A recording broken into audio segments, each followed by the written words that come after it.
You've felt it before. That quiet voice, that subtle pull, that knowing without explanation.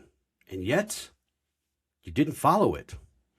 Because right behind it came something louder, faster, more urgent: fear. And now you're left wondering, what was that? Was it intuition or was it fear? And how do you tell the difference when both feel real? My name is Justin Gates. Joining me today, as always, is my co-host with the most, Michael Perry. Hey, fam. And you're listening to the new Ashla Podcast.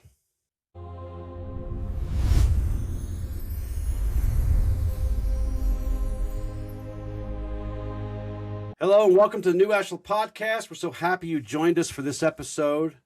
Today, Michael, we're going to be talking about intuition versus fear. It's an important topic. You know, I remember when I first started down this path and I started uncovering my crap, all my insecurities were bubbling up. And I was dealing and juggling with so much in the moment. And it started becoming like, how do I know what is intuition?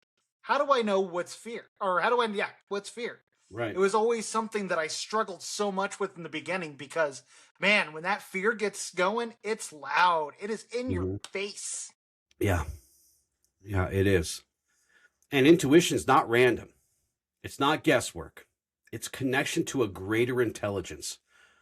I want everyone to think of it so you can kind of follow my perception on this. Think of it like a universal subconscious mind, a field that knows beyond logic and beyond analysis and beyond these time-bound reasonings. And in our teachings, this is something we call the force. Sometimes I do refer to it as a universal subconscious mind or intelligence, right? Or the light. We refer to it a lot, like we call it the light a lot.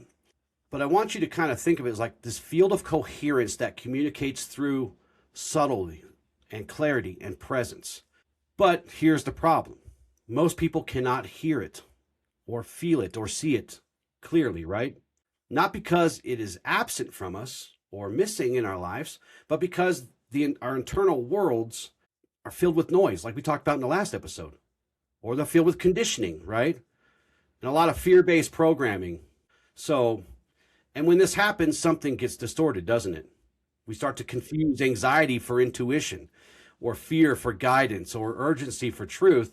And without realizing it, we start to begin to move away from alignment instead of toward alignment.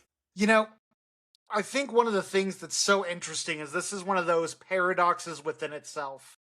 Because intuition loves to make us step into the unknown, to step out of our comfort zone, which is immediately what triggers our anxiety, our insecurity, our fear.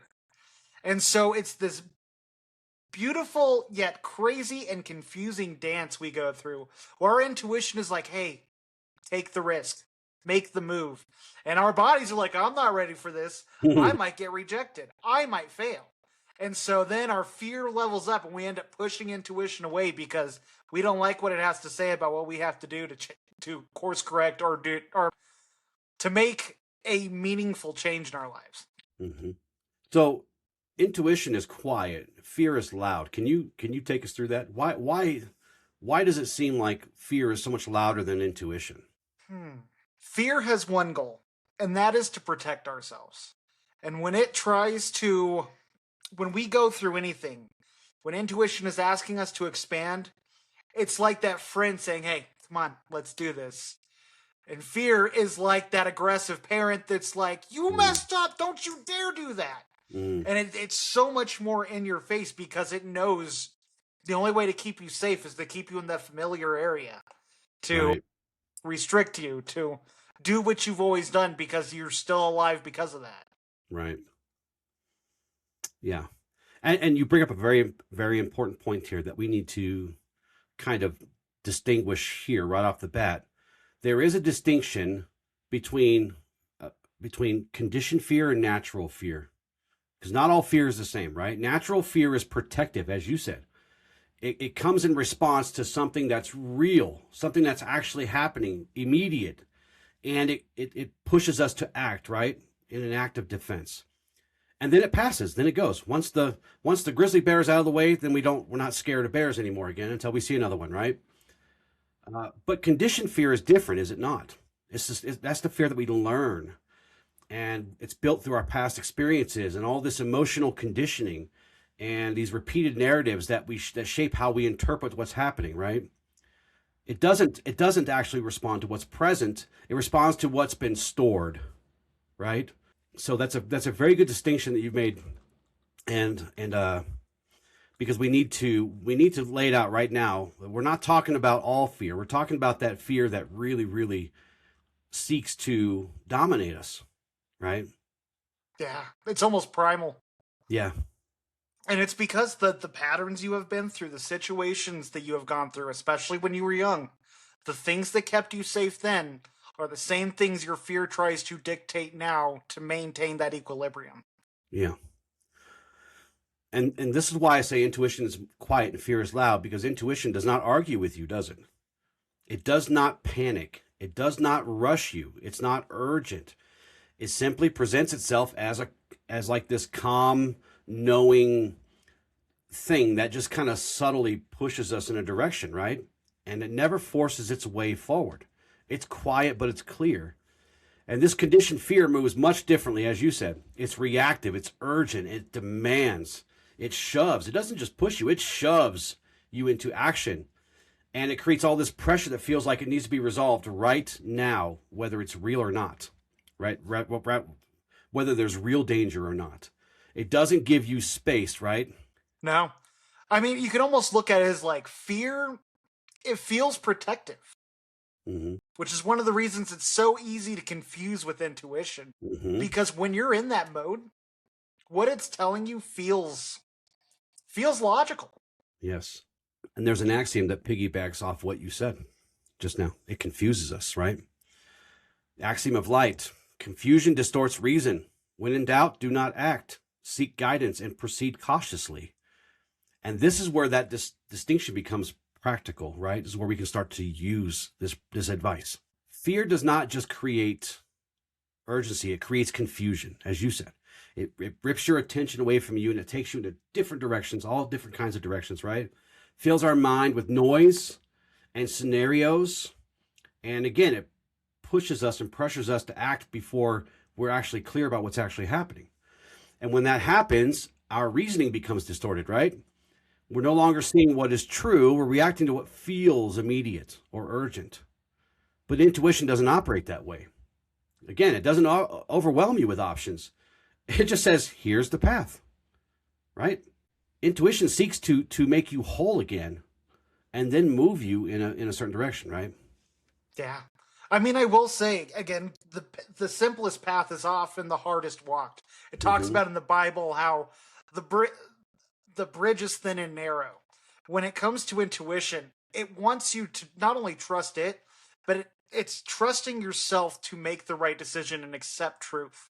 You know, I can think of a couple situations where I was trapped in a work environment, a relationship, and my intuition was always like, hey, you spent enough time here. It was never boisterous, it was never trying to force me, but it was always tapping me on my shoulder saying, hey, you know, it might be time to move on. Yeah. But then the fear would kick in. Nope, I need to hold on to this. I'm safe here. I know this. Right. I can just grow here. What would you say some of the most common patterns you see of people mistaking fear for intuition? Well, first off, I think a lot of people confuse fear with caution. Let's start there. You know, caution is not fear. It is. I mean, one could argue that caution is fear, but it's fear that comes from intelligence and not from chaos. So, you know, not walking out in front of cars, not touching hot things, not jumping off a cliff without a parachute or something. You know, that's caution. That's not fear. And I think most times we confuse fear with conditioning, and that's kind of where this bad fear comes from, right? Is from the conditioning for our whole lives, and maybe even our lives before this. An argument could be made for that, right? But the patterns that we see the most affect us in the most obvious ways. Our relationships, we can't function at work. We can't function outside in society because we're always hyper vigilant. We're always constantly looking for all the bad guys when, the truth is there aren't as many bad guys as there are good guys out there. But these patterns are easy to see within us. Maybe not for us to see, but for other people to see outside of us ourselves. And this is why the pause matters so much. It's why we talk about the pause so much, right? Because when you feel that pressure and you feel that urgency, that rush of internal noise and this dissonance, it just doesn't make any damn sense. The answer is not to move faster, right? It's to become still, to step back so that you can see these patterns that I'm talking about, to step back and to allow what is unsettled in you to settle, right? Because clarity doesn't come from force, it comes from alignment.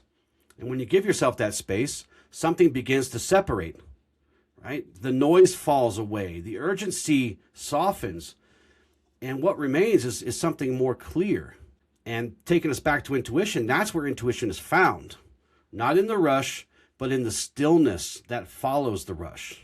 Yeah, intuition gets drowned out so easy once you're activated like that. Mm-hmm. That's why, like you said, the pause. I mean, there's a reason we bring it up almost every episode. Right. It's good. It's a good thing. Yeah. Yeah.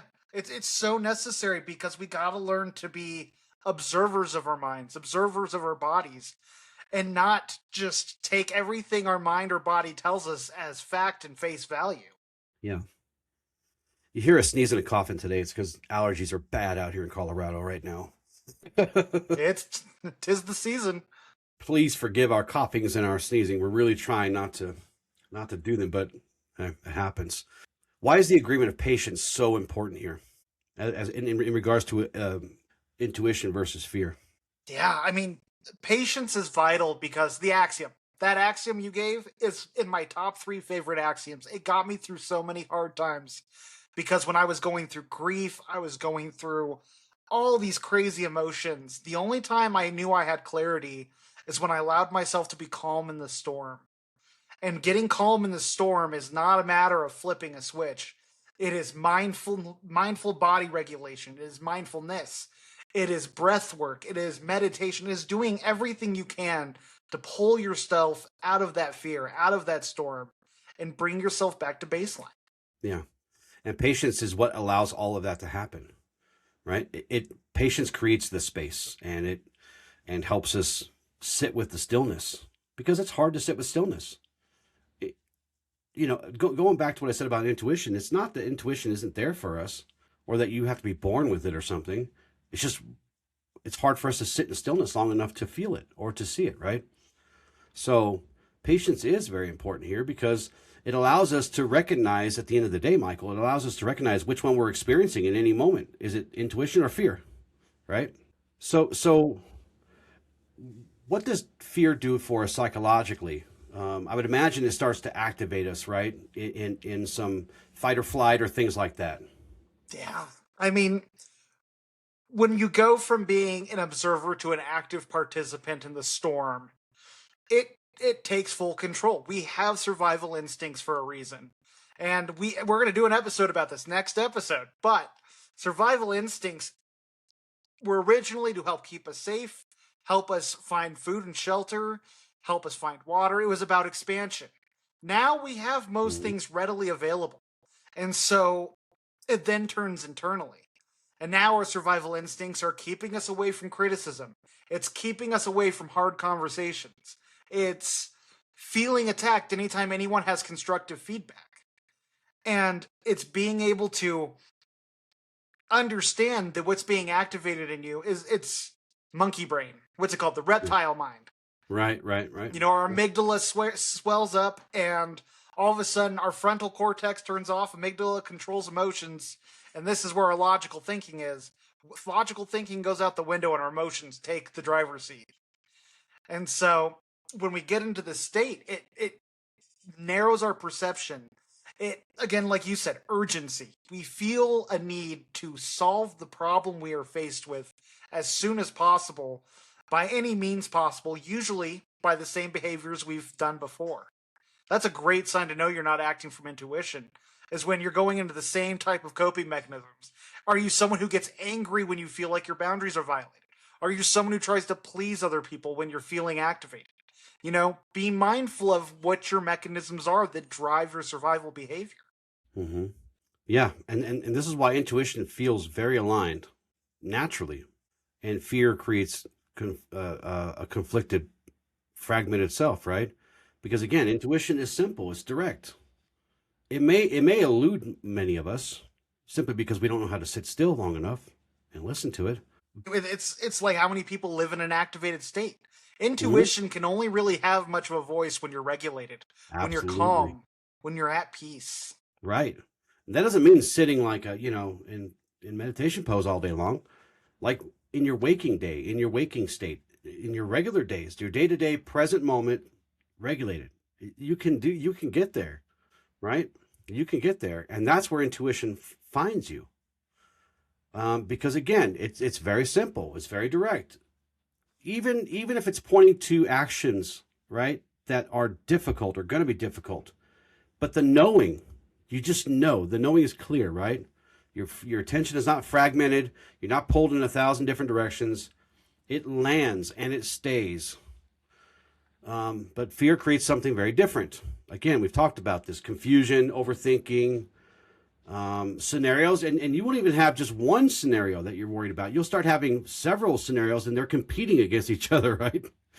That keeps us moving toward something that's not resolution. Because we analyze, we second guess, and we go through these different possibilities without arriving anywhere at all, let alone anywhere stable. So when I your mean, mind part is of the racing, go ahead.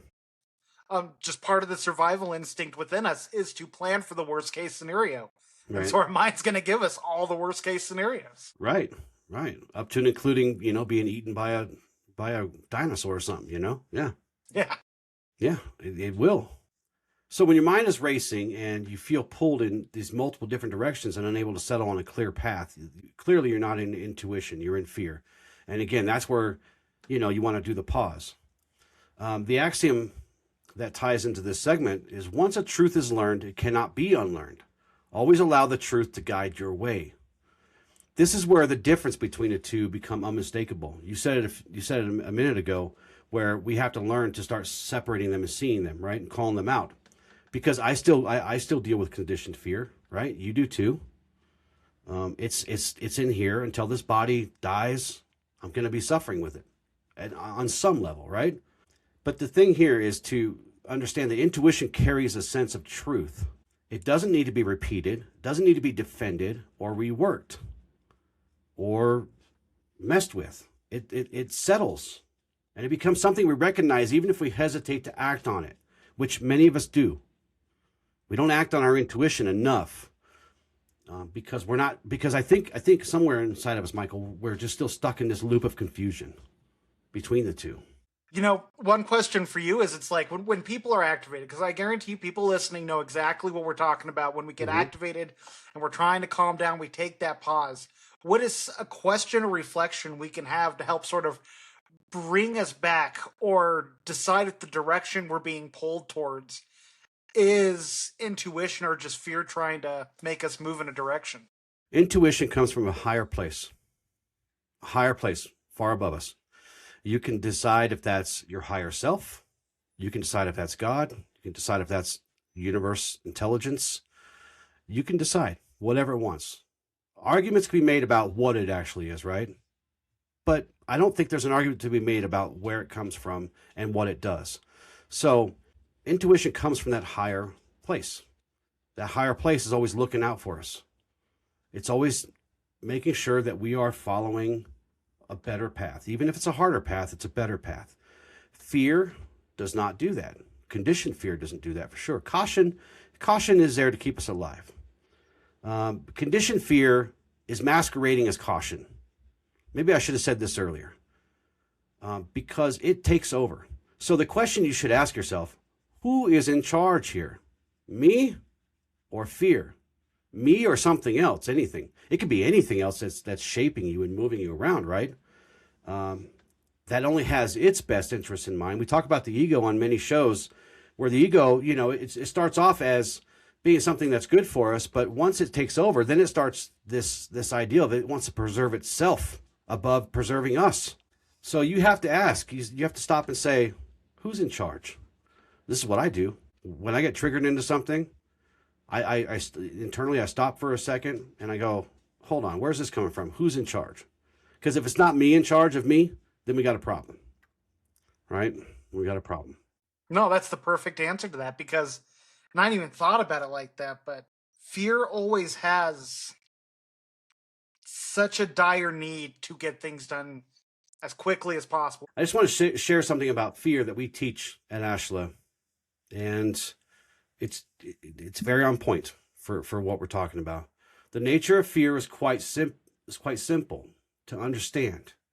It is dangerous, slippery, and cunning, and it lurks within the shadows like a scavenger waiting to feed on the mind, the heart, and the soul. Fear has many consorts with human nature, yet it is no friend or ally to any universal or cosmic power. The confused, conflicted, and misled who claim responsibility for the philosophical and spiritual wellness and betterment of others through fear-based and conflicted ideologies and spiritual paths, a lot of religions today, will say otherwise. If one thinks that it is fear that renders aid or comfort from time to time while one walks the road of life, he or she is mistaken. One must not confuse fear with caution. For every obstruction or challenge fear seems to help one avoid or navigate ever so subtly, it erodes one's confidence and perseverance as it corrupts one's logic and reason. That's the kind of fear we're talking about today. The slippery, the cunning, the one that only exists to feed itself. Do not confuse it with caution, right? So fear keeps moving without resolution. It just keeps us moving in motion. Doesn't mean we're actually doing anything, right? Because it pulls us into these bad cycles and these all the stuff we've been talking about today, and it tries to force false certainty, right? It's so deceptive. The more we talk about this, the more I'm just envisioning this. It's like you were saying, how it's so obvious, even though sometimes we can't see it. Fear is so insidious the way it can truly convince you that you are it. Mm-hmm. I think of Eckhart Tolle's whole concept of the pain body, how the ego and the pain body's number one goal is to make us identify with it, to make us believe we are it. And that is exactly what fear does. That's why it spins all the stories. That's why it latches on to similar experiences, because it's like, you need to realize you're going to get hurt, and then you internalize, I'm going to get hurt if I do this. Yeah. This is why truth is so important. Truth is what gives intuition its clarity. It does not need to be built or forced. It is recognized, right? Truth is recognized. We don't create truth. It is recognized. When intuition is present, there's a sense of alignment with what is true. Even if the action it calls again is something difficult or requires us to strain or stress a little bit. And it doesn't need to be comfortable, but it certainly needs to be real. And fear, just the kind of fear we're talking about today, it just distorts that. It pulls us away from truth, right? Because it introduces doubt and confusion. And again, these competing narratives, right? One thing I really took into consideration when I was going over these notes is how important truth is to intuition. And it's like, if there's someone who feels like, I don't feel like my intuition talks to me much, how much do you shy away from hard truths, whether it's hard truths about yourself or hard truths from others' perceptions? I really think that truth is so necessary, because if we can't see things for what they are, for ourselves, for who we are, then we're never going to be able to understand what intuition is going to try to tell us, because it'll just come across as decoded or a foreign language. Yeah. So intuition creates clarity, but fear creates anxiety. What does anxiety do to our system? Anxiety, it creates cognitive overload. I was talking earlier about how our amygdala fires up and takes over our mind. When it starts being fully activated and we start letting the fear cause us to spiral, we get tunnel vision. Every other possibility goes to the wayside.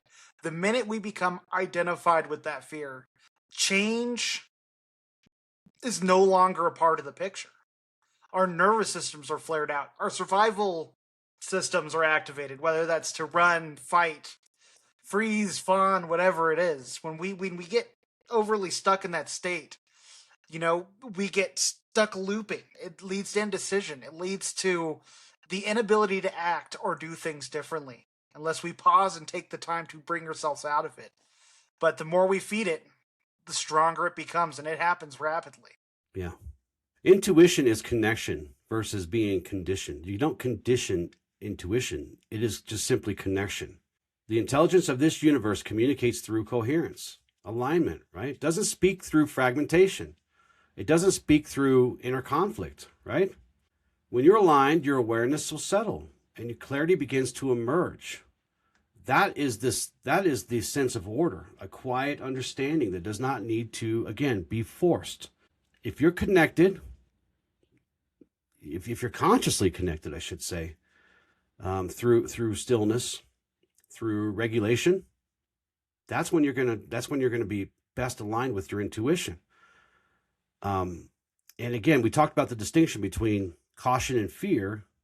So the kind of fear we're talking about from here on out is just that conditioned fear, that fear that we have been, right, taught with or taught to have.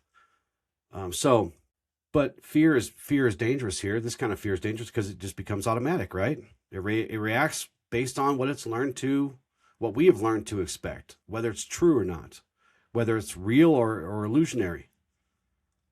And the anxiety comes from fear about the future. Stress comes from about the fear from the past. And then it just kind of sandwiches us in between and really wreaks havoc on our system, doesn't it? So fear reacts to what has been or what is imagined. Intuition responds to what is, simply what is.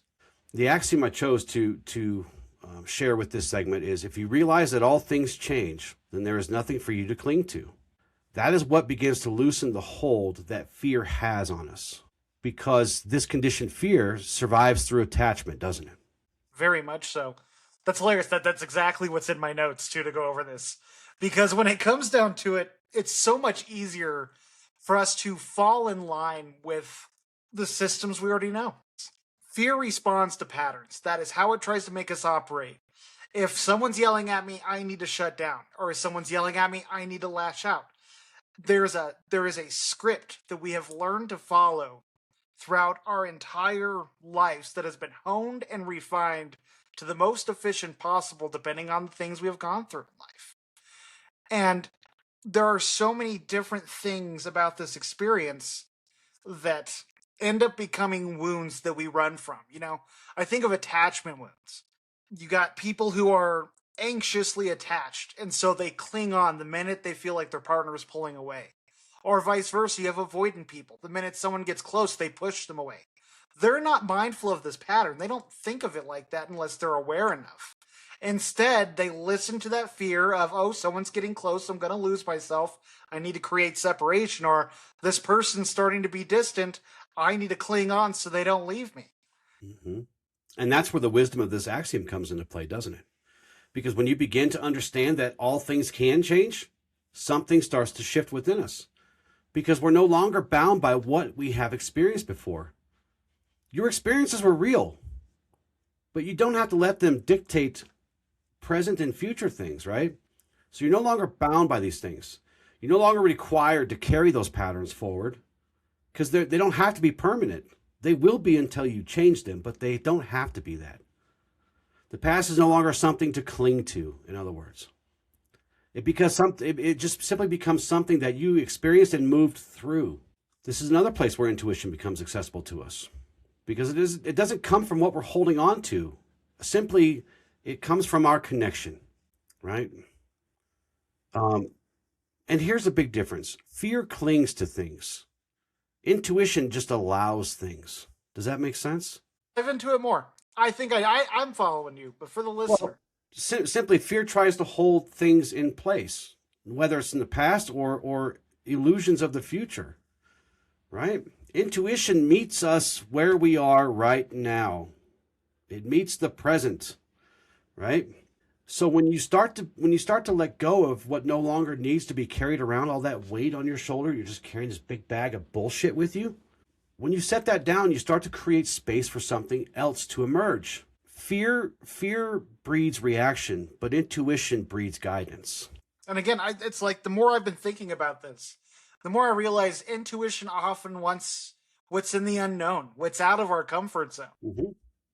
And again, it's not trying to push you out over the ledge, but it will be saying, hey, take the risk. Give this a shot. It's an invitation. There we go. Perfect Yeah. word. It invites you, right? Why is courage so important here? Our agreement of courage.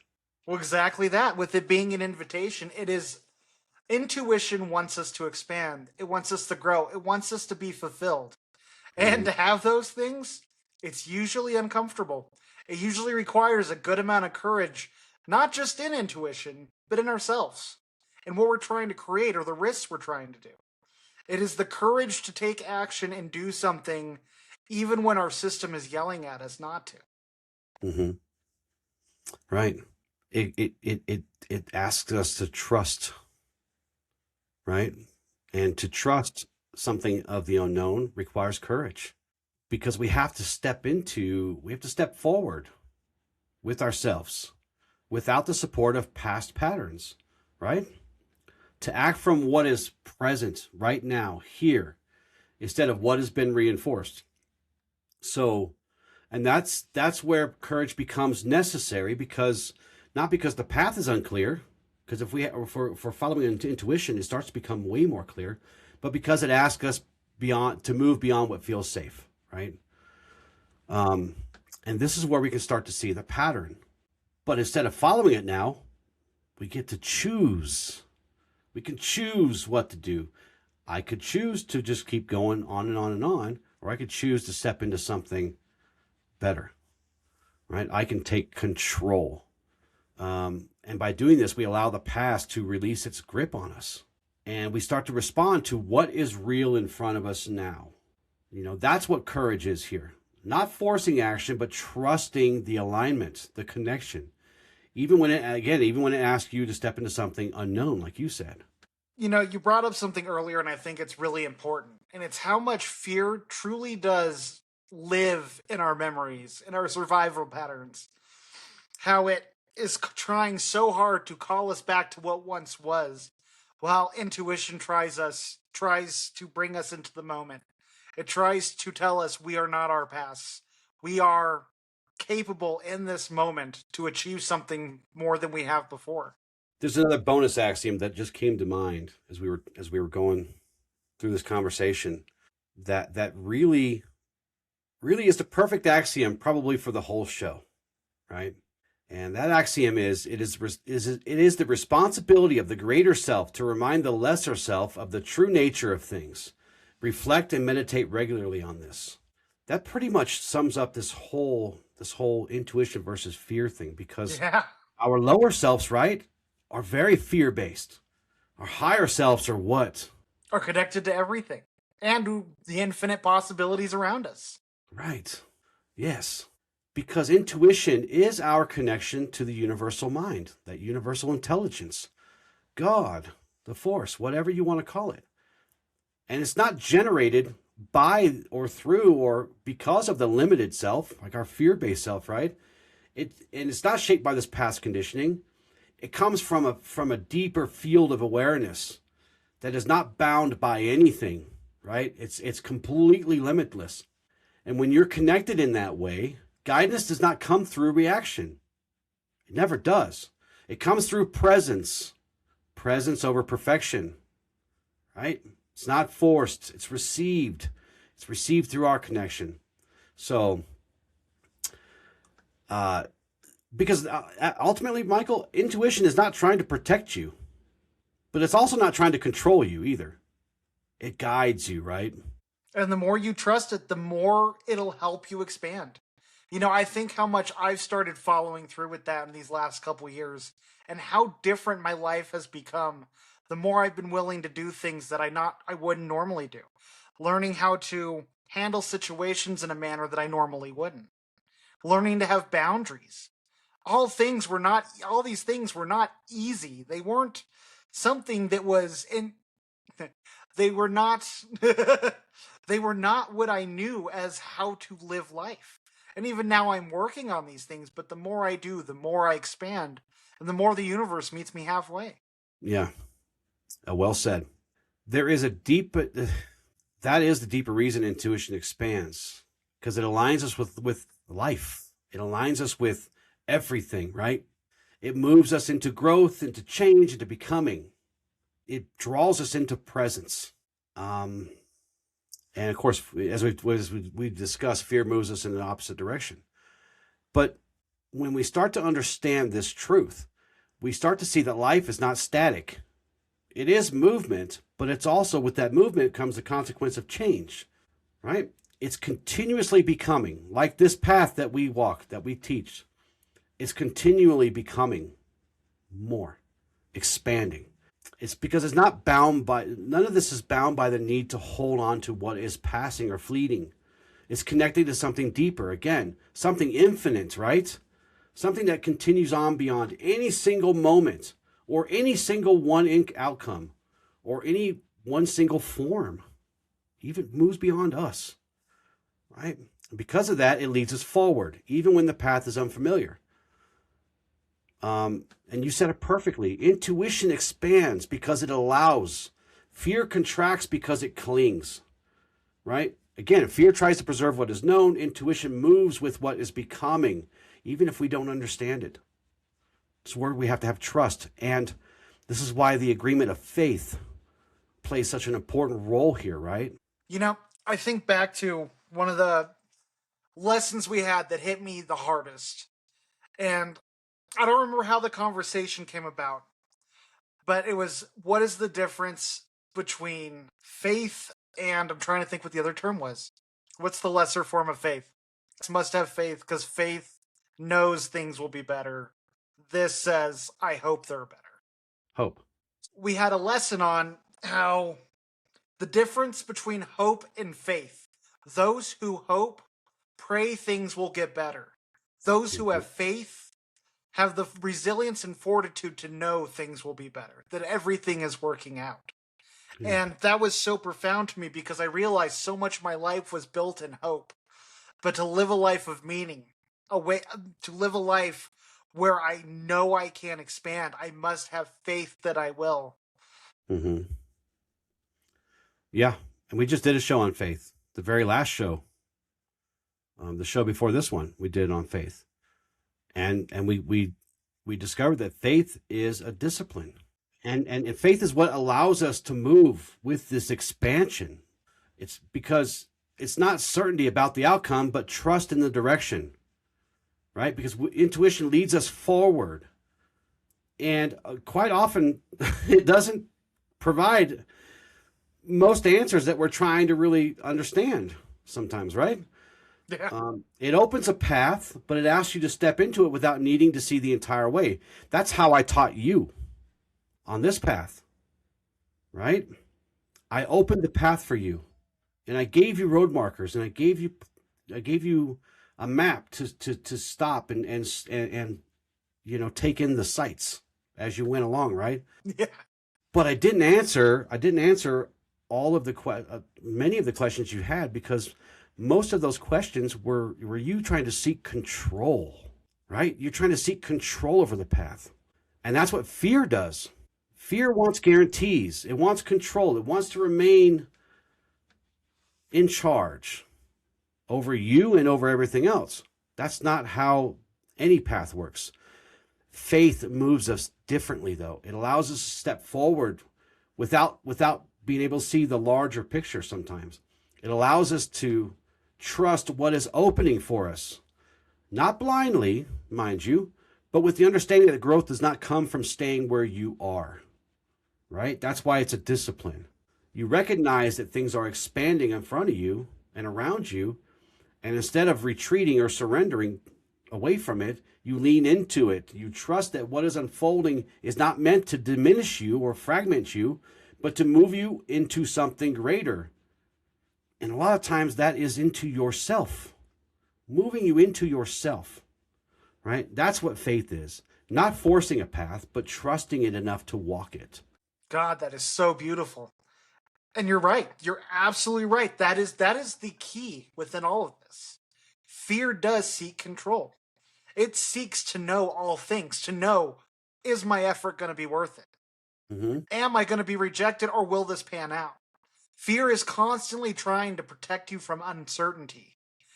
And when you let intuition have its voice, when you follow it, it is the field of pure potentiality. There is infinite possibilities that can stem from what intuition is telling you to do.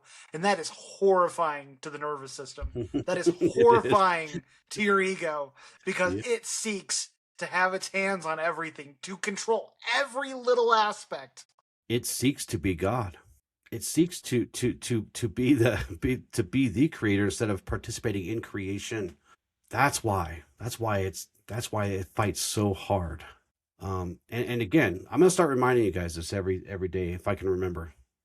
But try to sit in silence for 5 or 10 minutes a day. No input, no.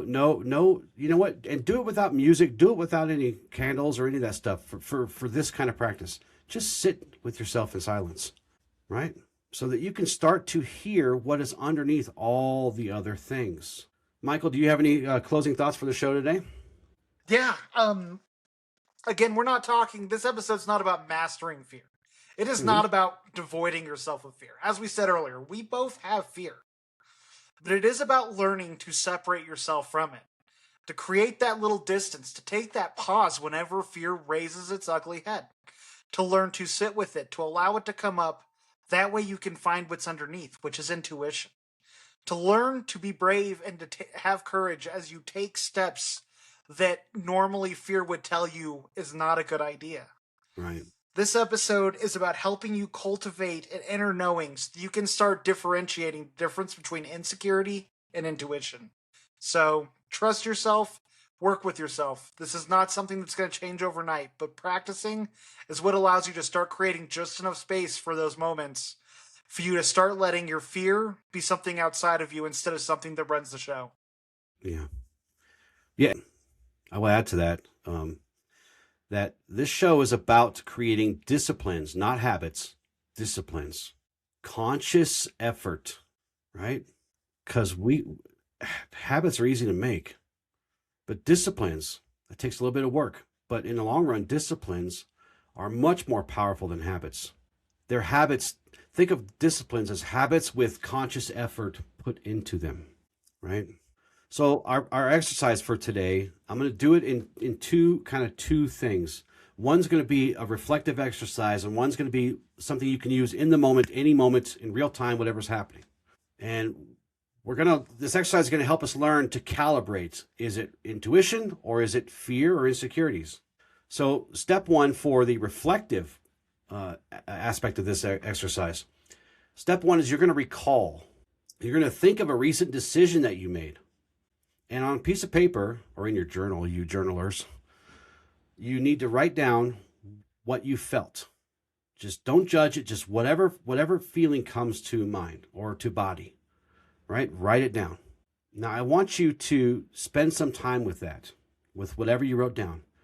And I want you to decide, in other words, I want you to choose, consciously choose.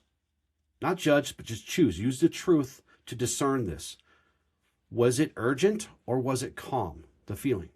Did it create clarity or did it create confusion? Now, once you spent 3 or 5 minutes with that, really, please take some time with it. Reconnect. Reconnect here, right? Back to our system. Close your eyes and breathe slowly and bring your awareness inward. And I want you to sit with that for at least 3 to 5 minutes. Sit with whatever it was, but make sure you're feeling it in your whole being. When you end this exercise, you can affirm something like, I release fear. I trust my higher guidance. That could be an affirmation that you can use to end the exercise. Now, to use that exercise in real time, in the moment, the next time you're facing a decision, pause and ask yourself, am I feeling calm or am I feeling urgent? Am I feeling clear or am I confused now? is this feeling contracting me, squeezing me, or is it expanding? And then in real time, you can kind of discern the difference between intuition and fear, intuition and insecurity. So any thoughts on the exercise for today? Practice, practice, practice. Practice it. And spend like 5 or 7 minutes with it, at least, right? You're doing this work for yourself. It doesn't hurt me or help me that you do this stuff. It's only going to help you, right? So make sure you're spending some good time with this stuff. Our affirmations for today. I trust my inner knowing. I recognize the difference between fear and truth. I choose clarity over confusion. I listen beyond noise. I am guided by higher intelligence. Or you could add, I am guided by the light. I am guided by the force. I am guided by God. Whatever fits your puzzle there. Okay. And our journal prompts for today. When have I ignored my intuition in the past? And if you're anything like me, there's going to be a bunch of them. How did fear influence my decisions? What does intuition feel like in my body? Hint, hint, if you do the exercise a few times, you might feel that. You might be able to answer that question. What situations create confusion versus clarity for me? And how can I create more space for stillness? That's always a good question that we have to ask ourselves. So, listen, the difference between intuition and fear and insecurities is not something that you figure out one and done all at once. Wham, bam, I'm all done with it, right? It's something you learn to recognize through awareness by practicing the discipline of awareness. Intuition has always been there. It's not something that you have to create. In fact, you can't create intuition. It's something you connect to and you start to experience when the noise settles, right? But it does not compete. It does not force itself forward. It'll just, in our old shows, Michael, we used to do this. It just kind of taps and taps and taps. And sometimes it'll flick your ears or whatever, right? But whisper in your ear.